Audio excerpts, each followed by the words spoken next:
tunggu dulu. Anda sehat kan malam ini? Sehat sekali karena saya memang siapkan stamina saya untuk berdialog dengan Bang Juma pada malam hari ini. Dengarkan. Ketika Yesus mengatakan, aku datang bukan atas kehendakku. Lalu atas kehendak siapa? Baik, atas kehendak Bapa. Nanti saya akan jelaskan secara detail. Izinkan waktu dulu ya. Apakah Yesus dan Bapa adalah sama? Sama, satu. Oke, saya jelaskan dulu ya. Salah. Bagaimana ceritanya? Pribadi yang sama. Oke, Yesus mengatakan, aku datang bukan atas kehendakku. Aku datang bukan atas kehendakku, tapi atas kehendaknya. Kenapa Anda mengatakan sama?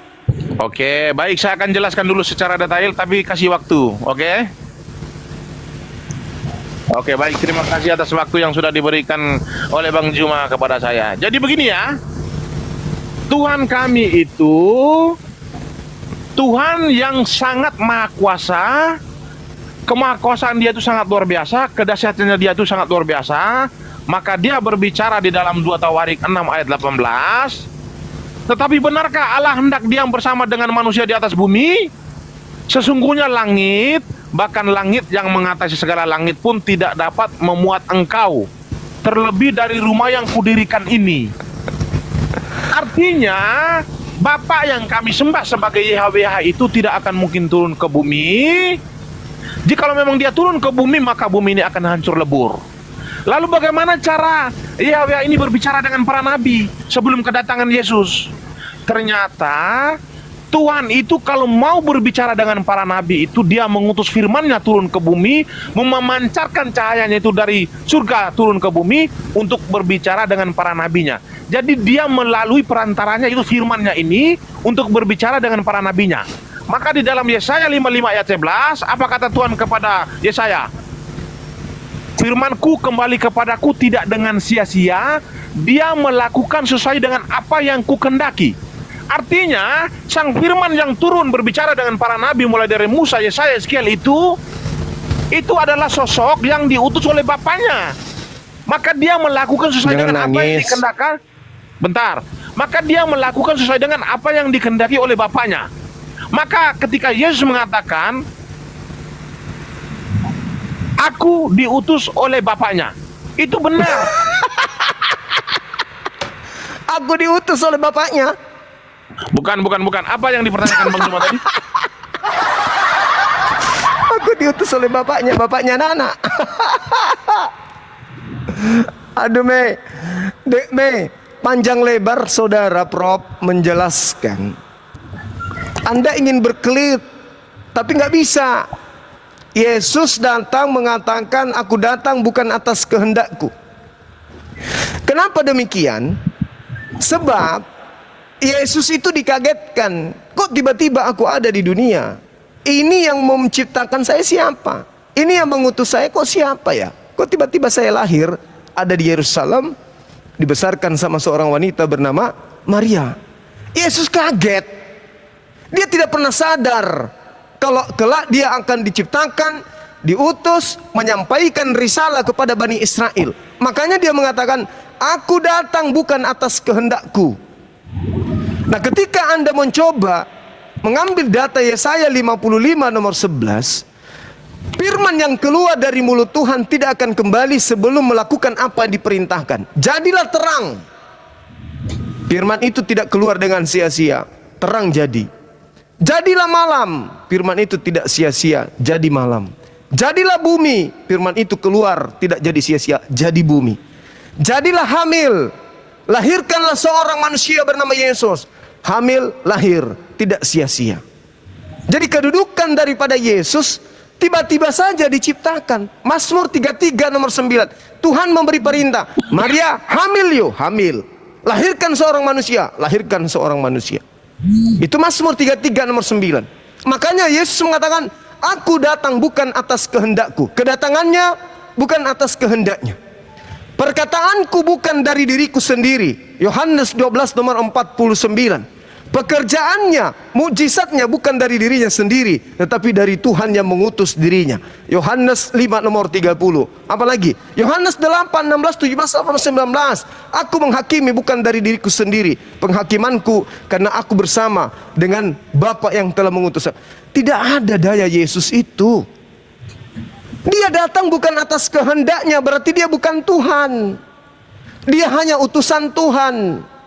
Di dalam Kisah Para Rasul 2 nomor 22, orang Israel harus tahu bahwa Yesus dari Nazaret adalah manusia yang ditentukan oleh Allah untuk Tuhan melakukan mujizat dan tanda-tanda melalui perantaraan Yesus.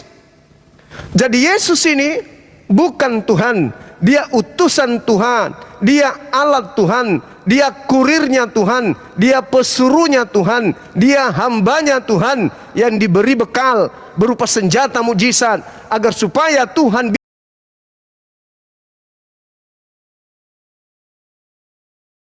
bisa melakukan mujizat di tengah-tengah Bani Israel melalui perantaraan Yesus. Yesus bukan Tuhan, tetapi dia kemudian menjadi Tuhan di Kristen.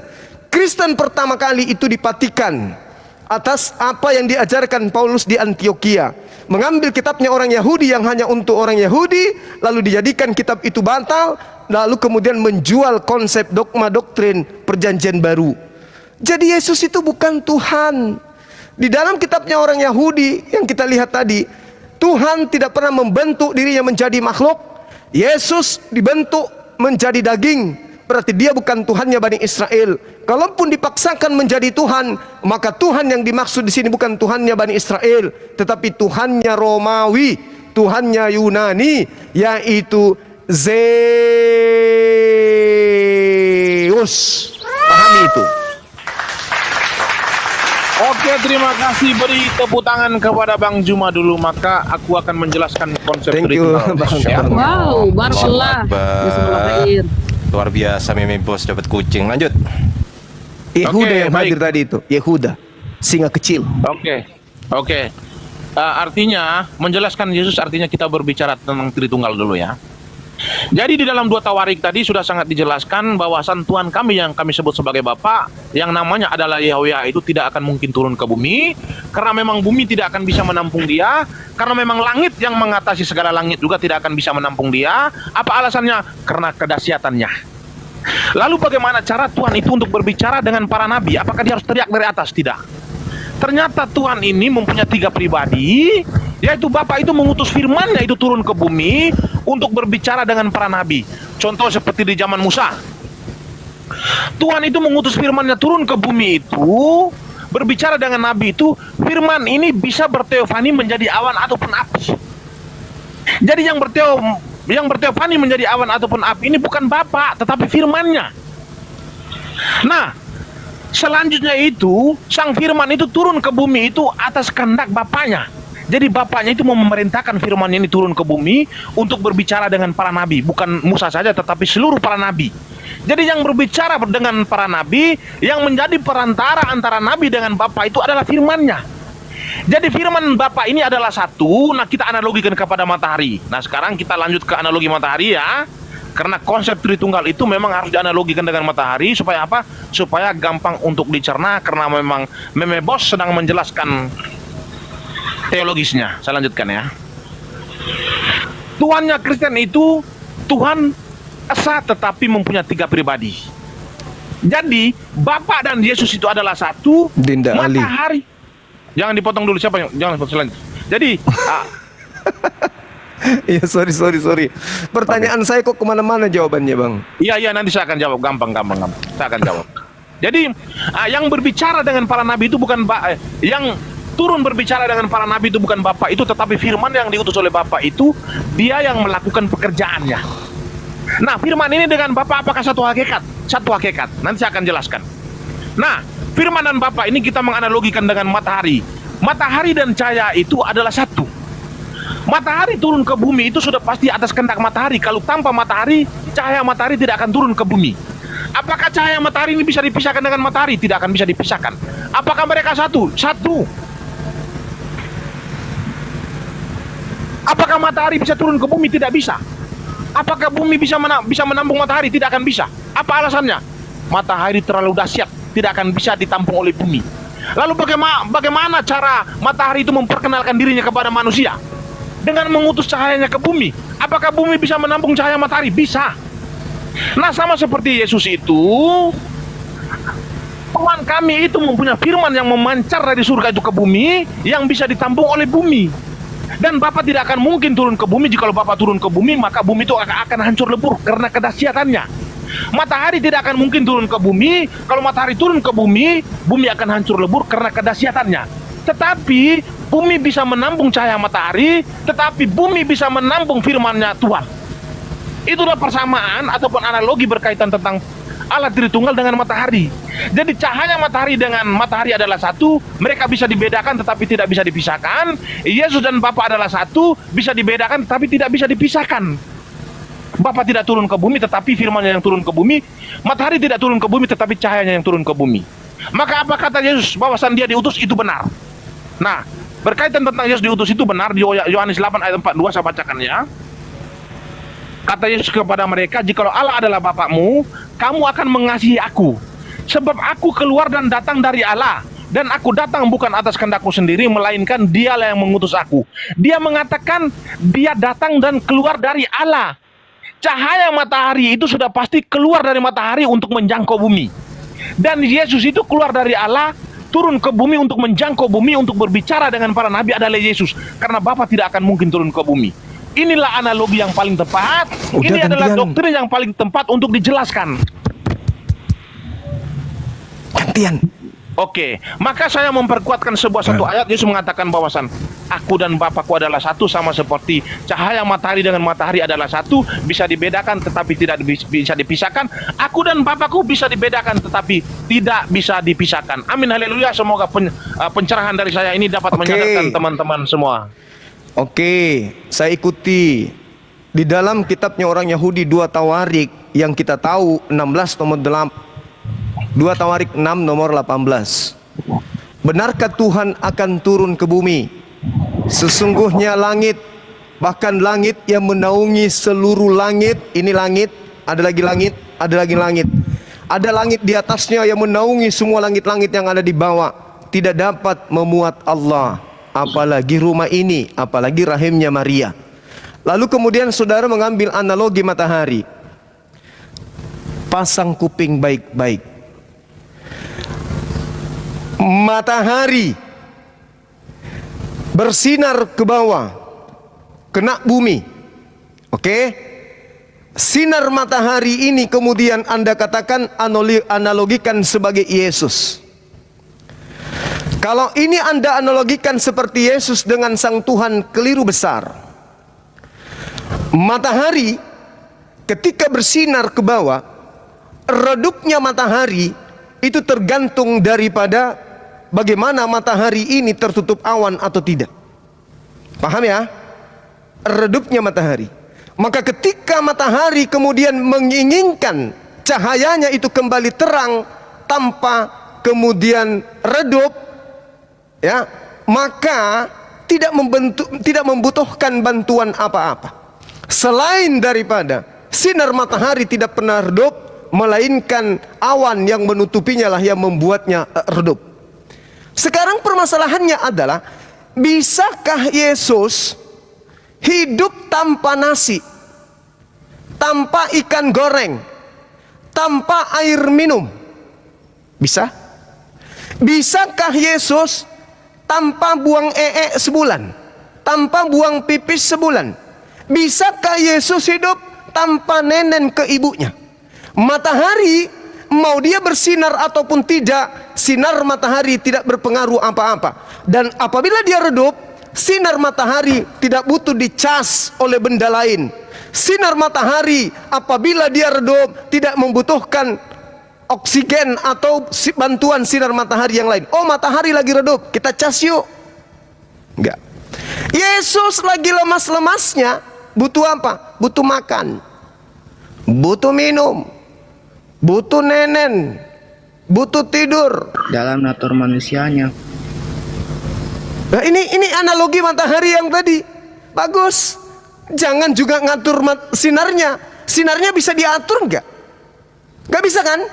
Bisa nggak kemudian ketika sinarnya ini redup, ada kekuatan yang bisa membuatnya menjadi terang, layaknya Yesus yang lagi redup dicas oleh malaikat. Jadi analogi Anda keliru, sangat-sangat keliru, tidak bisa dijadikan sebagai analogi. Saya minta jangan Anda ulangi analogi itu, kasihan.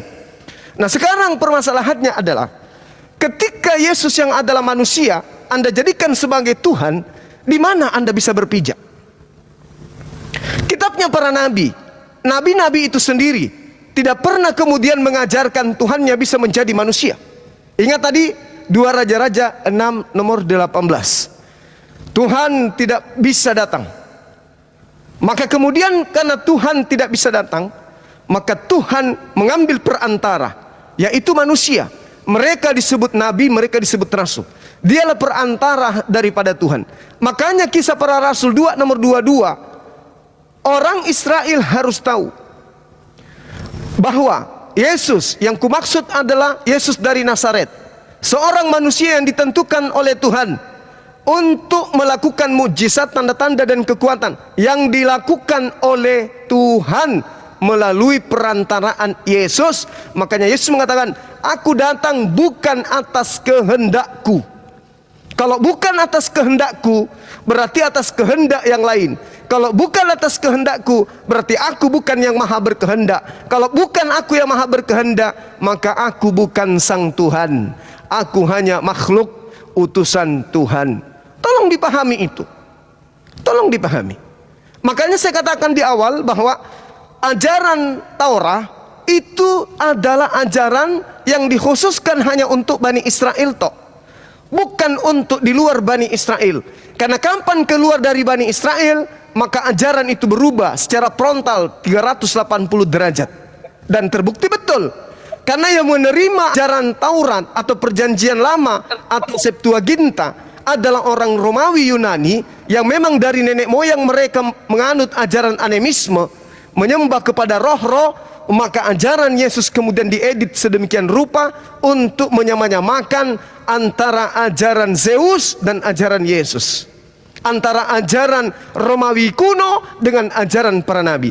Itu dicampur menjadi satu, sehingga yang tadinya Elohim yang tidak bisa membuat dirinya menjadi makhluk, seketika begitu maju jatuh di meja patikan berubah menjadi Tuhan. Ingat, ketuhanan Yesus nanti setelah konsili Nikea di tahun 325 Masehi, barulah kemudian Yesus didudukkan masuk menjadi Tuhan di antara 3 Tuhan. Itu konsep dari mana? Romawi Yunani. Itu yang Anda harus pahami. Kecuali saudara Mei, kalau Anda bisa membuktikan bahwa para nabi Bani Israel mengajarkan kepada kaumnya yaitu Bani Yakub bahwa Tuhan pencipta langit dan bumi itu bisa nusul menjadi makhluk, baru Anda bisa dibenarkan. Itu pun cuma sedikit. Silakan. Oke, baik, terima kasih atas paparan Bang Juma, ini sangat bagus sekali. Tetapi kita akan lihat perkembangan ke depannya ini, apakah beliau masih bisa memimpin atau tidak. Baik, saya akan lanjutkan paparan saya ya. Saya sudah menganalogikan sebuah matahari dengan Tuhan itu, saya rasa itu sudah sangat tepat. Tetapi bukan berarti saya menyamakan Tuhan dengan matahari, tetapi ini hanyalah sebuah analogi untuk menyadarkan teman-teman itu supaya bisa memahami Tritunggal yang disembah oleh orang Kristen. Jadi Tuhan kami itu kenapa dia harus mempunyai 3 pribadi? Karena pribadi yang lain itu untuk membuktikan kemahakuasaan dia itu kepada manusia. Lalu Bang Juma menyinggung tentang Yesus dalam keadaan sebagai manusia. Ia nenen kepada ibunya, ia berak, ia kencing. Saya sudah menjelaskan dari kemarin bahwasan firman Allah itu ketika dia berinkarnasi menjadi manusia itu di dalam Filipi 2 ayat 8. Dan dalam keadaan sebagai manusia, ia telah merendahkan dirinya dan taat sampai mati, bahkan sampai mati di kayu salib. Apakah ada Tuhan yang lain berani untuk merendahkan diri, rela untuk menyelamatkan manusia? Saya katakan kepada Anda bahwasan Tuhan yang lain itu adalah Tuhan yang paling egois. Dia lebih mementingkan derajatnya paling tinggi daripada untuk menyelamatkan manusia. Tetapi Tuhan yang kami sembah tidak. Dia rela merendahkan dirinya. Dia rela menjadi manusia. Dia rela nenen. Dia rela kencing. Dia rela makan. Hanya untuk menyelamatkan manusia dari dosa. Itu Tuhannya, saudara. Oke. Jangan dipotong itu dulu, Bang. Tuhannya Belum Kristen. belum selesai, Bang. Belum selesai, Bang. Jangan dipotong dulu. Tuhannya Kristen memang kita akui itu. Iya, saya lanjut dulu. Ini masalahnya adalah Tuhannya Yahudi, bukan Enggak, saya Tuhannya lanjut dulu, Bang. Kristen. Jangan dipotong.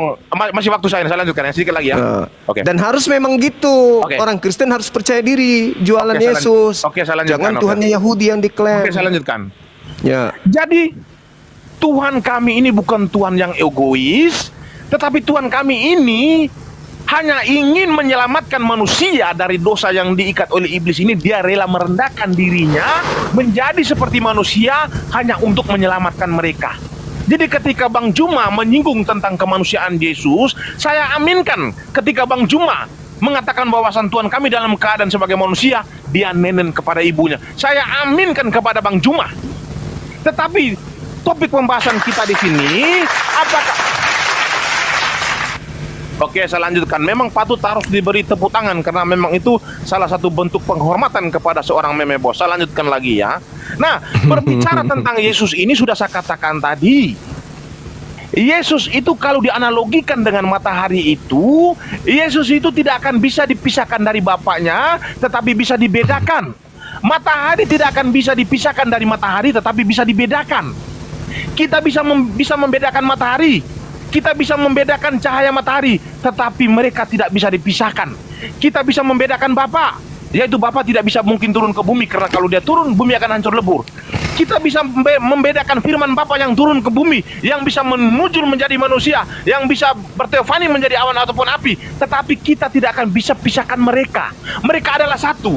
Jadi salah satu kata kunci yang diungkapkan oleh Yesus bahwasan aku dan Bapakku adalah satu, itu untuk menguatkan bahwasan Yesus dan Bapa adalah satu. Mereka adalah sosok yang sama. Jadi kalau berbicara tentang Tuhan para nabi, berkehendak, satu tidak maha berkehendak. Bagaimana Anda bisa mengatakan itu satu? Oke, saya lanjutkan lagi paparan saya. Saya sudah katakan tadi, apapun yang dilakukan oleh Yesus di muka bumi ini atas kehendak Bapaknya. Apa yang dilakukan oleh cahaya matahari di bumi ini untuk menerangi bumi itu atas kehendak matahari. Cahaya matahari bisa enggak? Bentar. Cahaya matahari bisa enggak?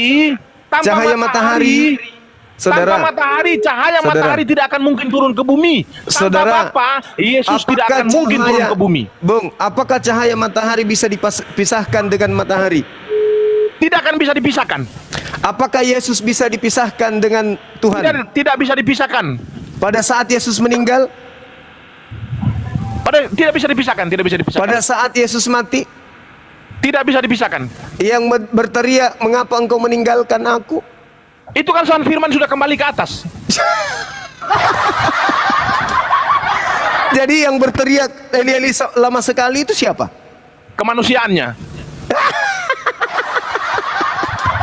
Berarti Yesus bisa dipisahkan dengan Bapa. Yesus bisa dipisahkan dengan kedagingan manusia. Terus matahari bisa dipisahkan dengan sinarnya? Tidak bisa. Kalau Yesus bisa dipisahkan dengan Bapa? Yesus tidak bisa dipisahkan dengan Bapa, tetapi Yesus bisa dipisahkan dengan kedagingan manusia yang diambil oleh firman itu.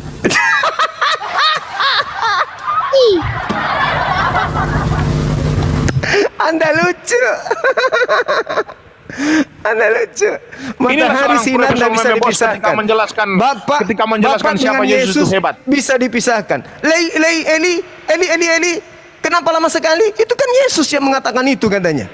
Oke, baik, saya ingin bertanya kepada Bang Juma satu soal saja, karena berkaitan tentang siapa Yesus saya sudah menjelaskan secara detail bahwasannya Yesus dan Bapa itu tidak bisa dipisahkan tetapi bisa dibedakan. Nah, sekarang saya akan bertanya sekitar 4-5 ayat. Bang Juma siap-siap untuk menjawab. Setuju ya? Oke, silakan. Tapi yang pasti Anda sudah mengakui bahwa Yesus tadi itu bisa dipisahkan dengan Bapa dan matahari tidak bisa dipisahkan dengan cahaya. Betul? Yesus tidak akan bisa dipisahkan dengan Bapa, tetapi Yesus bisa dipisahkan dengan kemanusiaan Yesus. Maka Yesus berkata begini, baik aku maupun Bapakku tidak kamu kenal. Yesus berani mengatakan kepada murid-muridnya bahwasan baik aku maupun Bapakku kamu tidak kenal. Sedangkan Yesus itu sedang berada bersama-sama dengan mereka, tetapi dia mengatakan bahwa baik Masya Allah, aku maupun Dinda, Bapakku Dinda tidak Ali, kamu kenal. barakallahu fik. Yang tidak bisa dikenal oleh manusia ini siapa? Ketika Yesus berbicara, ternyata di Kolose 1 dia berkata begini, karena kepenuhan Allah berkenan diam di dalam dia. Jadi Sang Firman itu berdiam di dalam kemanusiaan Yesus untuk melakukan karya keselamatannya. Jadi Sang Firman itu bisa dipisahkan dengan kemanusiaannya, tapi Sang Firman itu tidak akan bisa dipisahkan dengan Bapaknya. Nah sekarang saya lanjutkan Tadi pertanyaan Yesus saya ya. bisa dipisahkan. Anda akui itu matahari dan sinarnya nggak bisa dipisahkan. Yesus bisa. Analogi Anda keliru. Dengan demikian Yesus bukan Bapa itu sendiri. Udah terjawab itu. Oke. Kan saya sudah katakan tadi, Yesus dan Bapa itu tidak akan bisa dipisahkan, tetapi Yesus bisa dipisahkan dengan kedagingannya, itu bisa. Yesus dipisahkan dengan kedagingannya itu bagaimana? Bisa. Karena kedagingan itu kan hanya sebagai hijab yang digunakan oleh Sang Firman Hijab. itu dalam melakukan inkarnasi. Daging adalah hijab. Jadi yang Daging berkata-kata tadi, aku datang bukan atas kehendakku, Yesus atau bukan? Kan saya sudah katakan tadi, daging yang digunakan oleh Sang Firman itu dalam konteks inkarnasi itu adalah sebuah hijab. Supaya apa? Supaya daging itu bisa bisa berbicara kepada manusia itu secara universal, tidak lagi secara spesifik, tetapi dia secara generalisasi. Jadi begini Bang Juma, Sang Firman di zaman Nabi itu, dia turun itu berinkarnasi menjadi awan itu, dia berbicara itu sangat spesifik, yaitu khusus kepada Nabi saja. Tetapi di zaman Maria, Sang Firman itu berinkarnasi menjadi manusia itu, mengambil daging itu untuk apa? Mengambil daging ini supaya apa? Supaya dia bisa berbicara secara intens itu, secara generalisasi. Itulah fungsi Tuhan itu, mengambil daging. Paham? Terus yang daging ini Tuhan atau bukan? Bukan loh, Tuhan kan hakikatnya adalah roh. Dijelaskan oleh Yesus begini. Kolose 2 nomor 9, daging ini juga adalah Tuhan. Bukan. Kolose 2 nomor 9, Anda baca. Oke, baik kita baca. Orang-orang di YouTube tertawa semua. Meme kamu lucu. Kolose 2 ya, kita baca. Kita buktikan apakah benar kedagingan Yesus ini adalah Tuhan. Baca. Ini ya, saya bacakan ya. Ya. Sebab dalam dialah berdiam secara jasmani seluruh kepenuhan kealahan. Ya, tepuk tangan dong. Nah, sekarang kita buka di Kolose 1 ayat 2-nya. Loh, kita buka di Kolose 1. Berarti buka di Kolose 1 dulu. jasmaninya, dengar, berarti jasmaninya adalah kepenuhan ilahi, betul? Ya benar, makanya Kolose 1 itu menjelaskan begini. Oleh kepenuhan Allah berkenan diam di dalam dia. Di dalam dia ini siapa? Di dalam dia ini adalah kedagingan. Iya, itu dia. kepenuhan- Makanya Betul, Anda tadi mengatakan, sabar. Ketika dia mengatakan bukan atas kehendakku sendiri, yang berkata ini adalah kepenuhan Tuhan. Benar. Berarti ada dua Tuhan. Tuhan Bukan yang berkehendak. dong. Loh. Daging yang berbicara. Dagingnya Yesus adalah kepenuhan secara jasmani ilahi. Daging yang berbicara, aku datang bukan atas kehendakku sendiri, tapi atas kehendak Dia. Berarti daging yang adalah ilahi, masih ada ilahi lain. Tepuk tangan. Oke, saya lanjutkan ya. Ya. Jadi begini. Di dalam Kolose 1 tadi sudah katakan bahwasan karena kepenuhan Allah berkenan diam di dalam dia. Berkenan diam di dalam dia ini siapa? Di dalam kemanusiaan Yesus. Maka Yesus berkata begini, baik aku maupun Bapakku tidak kamu kenal. Karena yang berdiam ada berapa di dalam di situ? Yesus itu. Ada berapa di situ? Ada berapa? Iya, bentar dulu Bang Juma, bentar, sabar. Baik Bapak maupun aku tidak kau kenal. Ada berapa? Baik aku maupun Bapak tidak kamu kenal. Bapak Ada itu berapa? berada di surga tidak kamu kenal. Aku yang berkenan diam di dalam kemanusiaan Yesus ini tidak kamu kenal. Berarti ada dua Tuhan. Bukan dua Tuhan. Bapa dan firman-Nya adalah satu, matahari dan cahaya adalah satu. Itu paham ya? Jadi Yesus Iya, berkata, baik aku maupun Bapakku tidak kamu kenal. Oke. Bapa yang di surga itu tidak kamu Kalau kenal. Tuhan- Aku yang diam di dalam kemanusiaan Yesus ini tidak kamu kenal. Maka Kolose 1 menjelaskan, oleh kepenuhan Allah berkenan diam di dalam dia. Selesai, Nggak nggak ada bisa. lagi. Dengarkan Apa yang saya. dipersoalkan lagi di sini? Nggak ada. Anda coba buka Filipi 2. Bacakan saya nomor 6, nomor 7, nomor 8. Tolong. Filipi berapa? 2. Oke. Aku ikutin aja apa yang Bang Juma mau. Tapi Oh, Bang, iya. saya bertanya kapan ini ya? Ini kan profesor lagi diuji sama saya. Oke, jangan. Oh, nggak bisa. Profesor nggak bisa diuji, kelasnya tinggi. Itulah faktanya sekarang. Ayat berapa? Nomor 678. Oke, kita baca 678 ya. Ya, Kita baca 678. Baik, kita baca ya. Hendaklah kamu dalam hidupmu bersama menaruh pikiran dan perasaan yang terdapat juga dalam Kristus Yesus, yang walaupun dalam rupa Allah tidak menganggap kesetaraan dengan Allah itu sebagai milik yang harus dipertahankan. Benar, saya sudah katakan tadi itu benar. Ayat ini tidak ada yang salah. Terus melainkan. Lanjut, melainkan. Saya sudah jelaskan Bapak, ayat ini benar, tidak ada yang salah. Baca dulu. Ulang ya. Iya. Yesus itu yang walaupun dalam rupa Allah, dengar ya. Yesus itu yang walaupun dalam rupa Allah tidak menganggap kesetaraan dengan Allah itu sebagai milik yang harus dipertahankan, melainkan telah mengosongkan dirinya sendiri dan mengambil rupa seorang hamba dan menjadi sama seperti manusia. Ini sudah benar apa yang dikatakan ayat ini. Tuhan itu mengambil rupa seorang hamba untuk diam di dalam hamba tersebut, untuk berbicara dengan manusia secara intens, seperti dikatakan oleh Kolose 1 tadi, bahwa karena kepenuhan Allah berkenan diam di dalam dia. Di dalam dia siapa? Itu kemanusiaan Yesus. Sudah selesai, nggak ada lagi. Ini habis. Dengarkan saya. Berarti jasadnya Yesus adalah Tuhan itu sendiri kan? Saya sudah katakan tadi, jasadnya Yesus itu adalah hijab yang digunakan Tuhan untuk apa? Untuk bisa berbicara dengan manusia itu secara generalisasi supaya intens. Dia mengosongkan diri lalu mengambil rupa manusia. Betul? Betul. Berarti yang manusia ini ilahi atau bukan? Kan saya sudah katakan manusia itu hanyalah hijab yang gunakan Tuhan. Gak ada hijab-hijab. Dia mengambil rupa manusia. Tuhan, rupa manusia itu kan perubahan wujud yang dilakukan oleh Tuhan. Tuhan mengambil wujud manusia, betul? Sekarang saya ingin katakan kepada Bang Juma, Tuhan itu berubah wujud menjadi manusia, tetapi untuk berarti yang manusia ini manusia ini Tuhan atau bukan? Tuhan itu berubah wujud menjadi manusia, tetapi untuk menghidupkan kedagingan tersebut itu adalah Tuhan. Tuhan itu sendiri yang menghidupkan kedagingan itu. Yang menjadi daging ini Tuhan atau bukan? Bukan. Dagingnya itu bukan Tuhan. Dengarkan saya. 30 detik.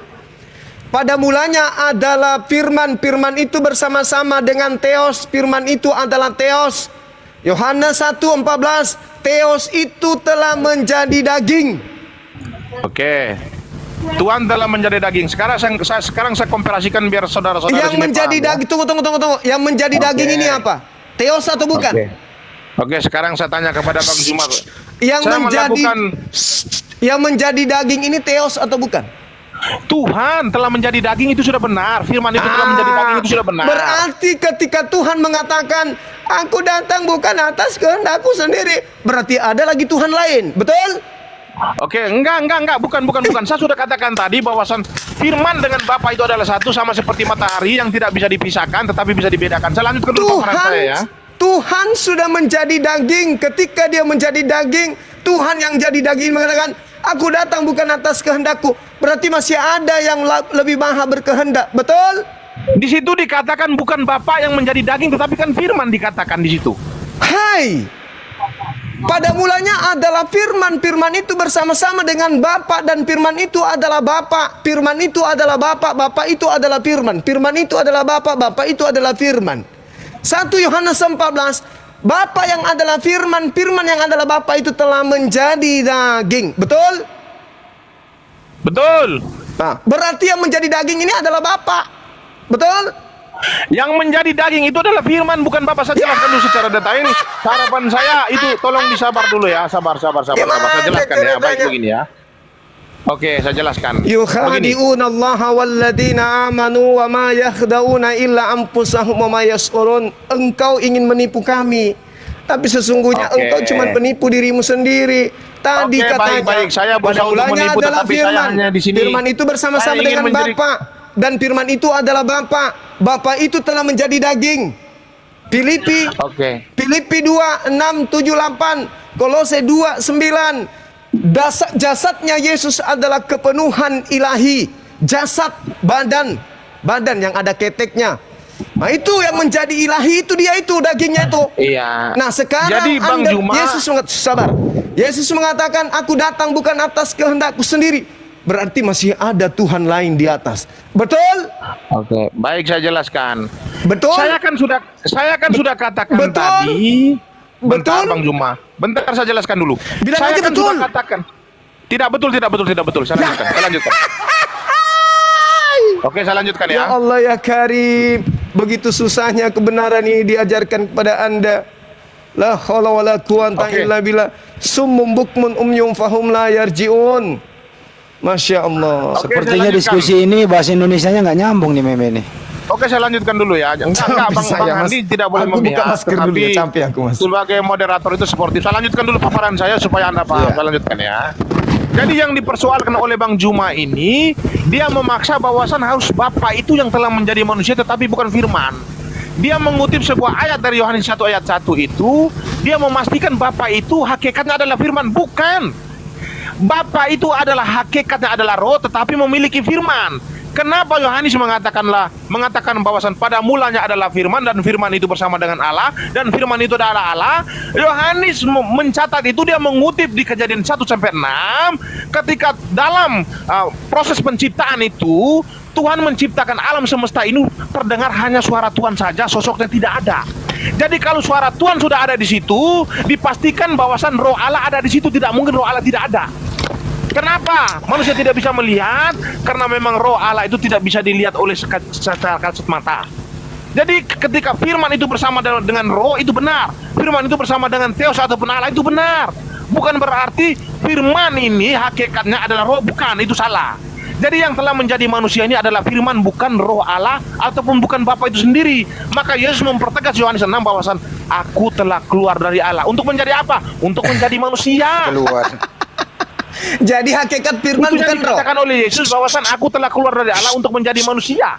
Berarti hakikat firman bukan roh.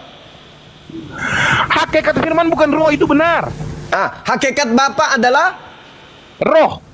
berarti hakikatnya Yesus dan hakikatnya Bapa beda.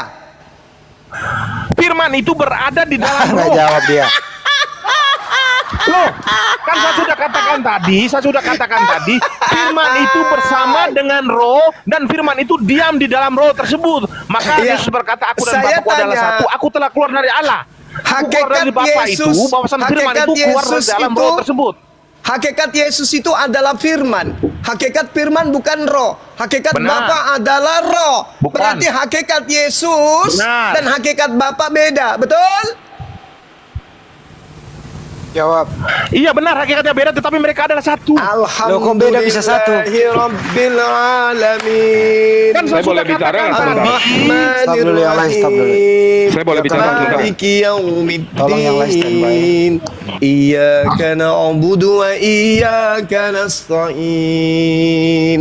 Ihdinas siratal mustaqim. Siratal ladzina an'amta 'alaihim ghairil maghdubi 'alaihim waladdallin. Kenapa kami minta pertolongan? Minta kepada Allah untuk kami berlindung kepada kesesatan orang yang zalim. Ini dia. Anda mengakui Yesus hakikatnya tidak sehakikat dengan Sang Tuhan Bapa. Berarti dengan Anda mempertuhankan Yesus yang hakikatnya bukan Tuhan, maka benarlah Al-Quran, Anda menyekutukan pencipta langit dan bumi dengan hakikat manusia. Terima kasih, Oke, Anda telah baik, jujur saya akan dengan jawab. baik. Kalau Masya Meme- Allah. Saya akan jawab. Mei,